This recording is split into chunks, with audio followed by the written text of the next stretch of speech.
அஸ்ஸலாமு அலைக்கும் வரஹ்மத்துல்லாஹி வபரகாத்துஹு. தீனுல் இஸ்லாம் என்கிற என்னோட யூடியூப் சேனலுக்கு உங்கள் அனைவரையும் வரவேற்கிறேன். இன்றைக்கி நம்ம இந்த வீடியோவில் பார்க்க போகிறது என்னென்னா, கணவனுக்கு மனைவி செய்ய வேண்டிய 10 கடமைகளை பற்றி தான் பார்க்க போகிறோம். எல்லாரும் வீடியோவை முழுமையாக பாருங்கள். அல்லாஹ் தஆலா தௌஃபீக் செய்வானாக, ஆமீன். 1. மனைவி தன் கணவனை முழுமையாக அனுசரித்து நடந்து கொள்வது. கணவனுடைய சொத்து பாதுகாத்து கணவனின் சொல் கேட்டு அனுசரித்து போவது. நம்ம குடும்பத்தில் ஆண்கள் தான் வீட்டில் உள்ள எல்லாமே முடிவெடுக்க வேண்டியது. மனைவிக்கு அந்த பொறுப்பு கொடுக்கக்கூடாது. அதுக்காக மனைவி எதையும் செய்யக்கூடாதுன்னு இல்லை. கணவன் சொல்கிறதுல ஏதாவது தவறு இருந்தால் திருத்தி கொடுக்கலாம். மனைவியின் அபிப்பிராயத்தை சொல்லலாம். 2. மனைவி தன் கணவனின் சம்மதம் கேட்காமல் எந்த ஒரு இடத்திற்கும் போகக்கூடாது.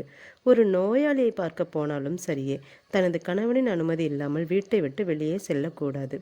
3. கணவன் தன் மனைவியை படுக்கை அறைக்கு அழைத்தால் அவள் செல்ல வேண்டும். தன் கணவன் அழைத்து மனைவி செல்லாமல் அப்படியே தூங்கிவிட்டால் விடியும் வரை மலக்குகள் அவளை சபித்து கொண்டிருப்பார்கள். ஆனால் சில சமயத்தில் அவளுக்கு செல்லவில்லை என்றால் தவறில்லை. அதாவது அவள் நோய்வாய்ப்பட்டிருந்தால் அல்லது ஹயலு ஏற்பட்டிருந்தால், இப்படி இருக்கும்போது அவர் வழிபட வேண்டிய அவசியம் இல்லை. 4.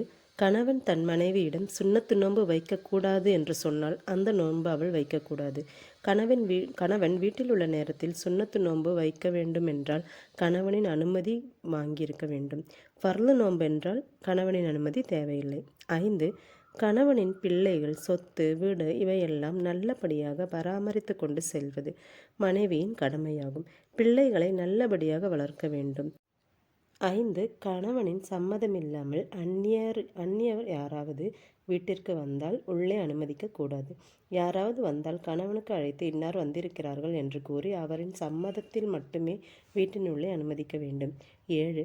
கணவனை தாராளமாக நேசிப்பது. கணவனை அதிகமாக நேசிக்கும் பெண்கள் சொர்க்கத்தில் இருப்பார்கள். 8. நிறைய குழந்தைகளை பெற்றுக்கிறவங்க. தன் கணவனுக்காக நிறைய குழந்தைகளை பெற்றுக்கிறவங்க அவர்களும் சொர்க்கவாசிகளாகும். கணவன் கோபப்பட்டால் எதிர்த்து கோபப்படாமல் கணவனுக்கு சமாதானத்தில் பேசி பிரச்சனையை சால்வ் பண்ணணும். 9. கணவன் தன் மனைவியை பார்க்கும்போது எப்பொழுதும் புன்சிரிப்போடு இருக்க வேண்டும். தன் மனைவியை பார்க்கும்போது கணவனுக்கு சந்தோஷம் ஏற்பட வேண்டும். மன நிம்மதி இருக்க வேண்டும். கணவன் எது சொன்னாலும் அதை அவள் நிறைவேற்றுபவளாக இருக்க வேண்டும். கணவனுக்கு பிடிக்காத எதுவும் அவள் செய்யக்கூடாது. எப்பொழுதும் கணவனை சந்தோஷமாக வைத்துக்கொள்வது ஒரு மனைவியின் கடமையாகும். கடைசியாக 10. இறை தூதர் நபி ஸல்லல்லாஹு அலைஹி வஸல்லம் அவர்கள் கூறினார்கள், அல்லாஹ் தஆலாவை தவிர யாருக்காவது சுஜூது செய்ய கட்டளையிட்டிருந்தால் மனைவி கணவனுக்கு செய்ய வேண்டும் என்று கட்டளையிட்டிருப்பேன் என்றார். இதிலேயே நாம் தெரிஞ்சுக்கலாம் எவ்வளவு முக்கியத்துவம் கணவன்மாருக்கு மனைவி கொடுக்க வேண்டும் என்று. ஆகையால் பெண்களை இந்த வீடியோவில் சொன்ன மாதிரி இல்லற வாழ்க்கையை சந்தோஷமாக வாழுங்க. அஸ்ஸலாமு அலைக்கும் வரஹ்மத்துல்லாஹி வபரகாத்துஹு.